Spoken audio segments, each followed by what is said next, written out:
Welcome to a special edition of Be Less Stupid. Did you see Donald Trump's rally on Thursday night? I was there, inside the Las Vegas Convention Center.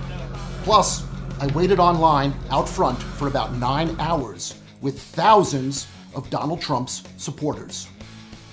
I was there to talk to them, to find out who they really are, to understand why facts and truth don't seem to matter to them, to ask them why they continue to support Donald Trump despite the lies, the insanity, the chaos, the corruption, and the crime. I was there to ask them about racism, Judge Kavanaugh, and rape allegations. And their answers, well, they shocked me. So, what follows are about 10 women I met totally randomly. I walked around. If I saw someone interesting, I'd ask them if they'd answer a few questions. None of the people I spoke to seemed like an actor. No one I spoke to seemed like they were paid to be there. No one I spoke to came up to me and asked to be filmed. Although 3 dudes did try to burn my nikes. Oh, and one more thing. Viewers of this show know that I'm a liberal and I hate the president's policies. So in order to get people to open up and to be honest with their opinions, I was dressed as one of them. I've done this actually quite a few times at various Trump events, and I found that people are much more open when they think that they're talking to one of their own, not some libtard snowflake from Fake News, California. So, here's what the women had to say.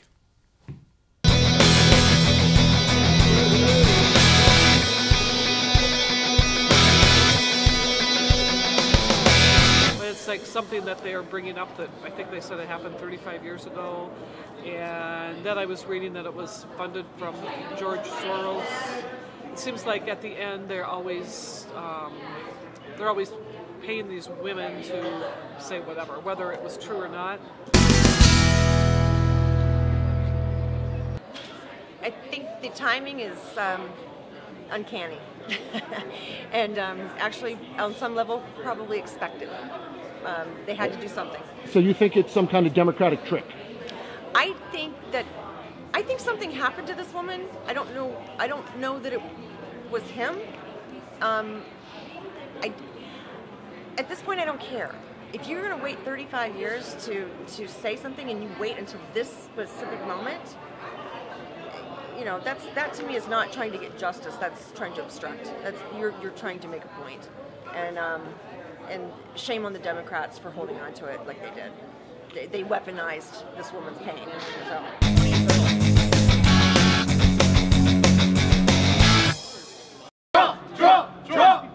Trump! Nice picture. Trump!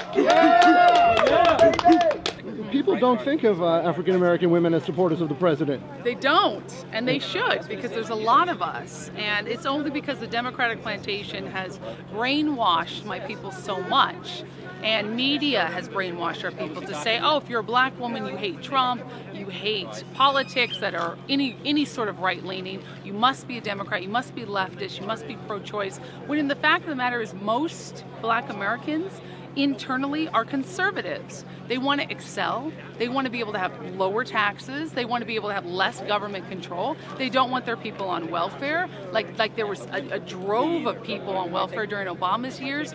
Black Americans don't want that. We want to flourish and prosper, and Trump is actually doing that for all Americans. We don't have to be victims anymore. We can be victors, and that's why I stand behind our president.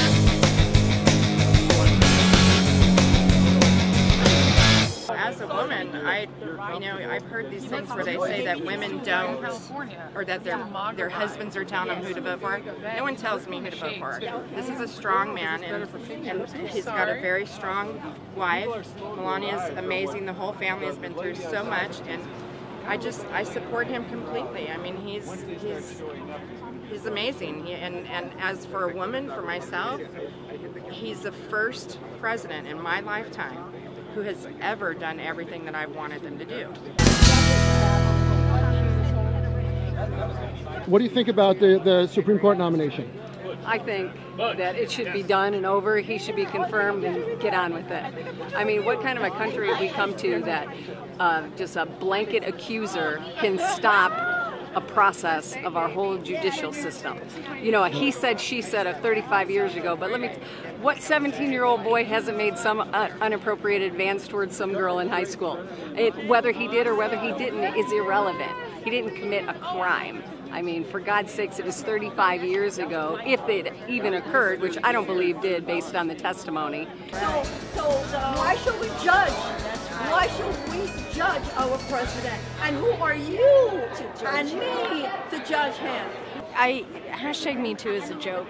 I mean, let's just be real about it. I mean, I make it a joke constantly because, I mean, you can't just make blatant accusations about people, especially, I mean, isn't the accusation about him in high school? I mean, it's just ridiculous.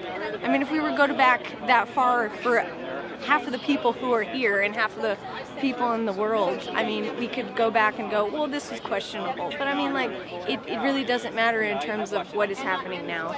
And we need him. How you doing today? Great. Let's do it. Make America great again. Thank you. Do you feel any sense of, oh no, women have to stick together when I don't there's? know her. Say it again. I don't know her. I don't know if this actually happened. I don't know if someone is paying her to say this. I think that the timing and the fact that she cannot. If someone tried to rape you, you're gonna remember where you were, and you're gonna remember probably how you got there or something. And if you don't remember, chances are it might not be exactly what after all these years you build up in your head. How is it that we give this anonymous person credence after 35 years on the eve of the vote? I mean, Dianne Feinstein supposedly had that letter for 7 weeks, so it really wasn't about hearing what she had to say. It was about a political strategy, political tricks. It had nothing to do with giving the voice to a supposed victim. Now, if it did happen, okay, I understand that she has a right to speak out. But 35 years ago, right, in high school, and she's not saying that he did actually touch her, it was just that he attempted to. I mean, come on. Think about when you were a high school boy. How many girls did you attempt to touch? I mean, get real. This is just ridiculous. And if you didn't tell anybody when it happened, you wait 35 years, come on. I can't possibly have a solidarity with that person because I don't get it. I can't relate to that. If something did happen to her, I feel very badly for her, and I think that, you know, this was not the way to deal with it by any means.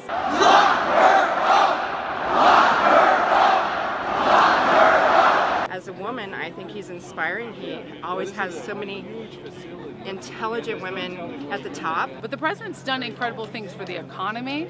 My cousins have jobs. They're in Virginia. They're all over Jacksonville, Florida. You know, my African-American cousins, they can now get work.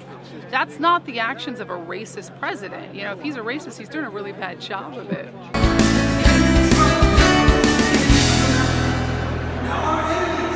And you're not bothered by the fact that he might have had an affair outside his marriage while she was pregnant, right? No. And I'm just curious. Of course, can you explain how come that doesn't affect you or bother you? It doesn't because, like, what would I be thinking? Oh, gee, I wish I would have voted for him because of that. What would we have? We'd have like Hillary Clinton. We wouldn't even have a country left. We'd have open borders. We'd have MS-13. We'd have ISIS. We'd have. So we would be, the country, instead of getting safer and better with the economy and everything, would be real bad. Respect our great American flag! Do you have any like-minded friends? No, except for my father. And that is probably why I'm so emotional here, because there are so many people who are like-minded, and it's nice to be involved with other people like that, and to know that there are so many of us. When it feels like sometimes you're by yourself and alone, and you don't have people who understand what you're about or trying to say, when you're not trying to be negative or homophobic or misogynistic or any of those words that they try to connotate with us, we are just people who care about each other and our country, really what it comes down to. Very good. Yes, Thank you sir. very much. Absolutely. You're very kind. Thank you. You too. That's it. Thanks for watching. Be less stupid.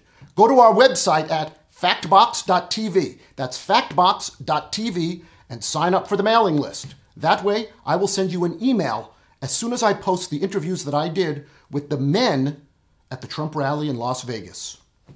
Oh, and one last thing. A significant percentage of the president's base is abandoning him. That is great news for the midterms. You know that the poll numbers are down. 10 minutes after Trump started speaking, hundreds upon hundreds of people just walked out.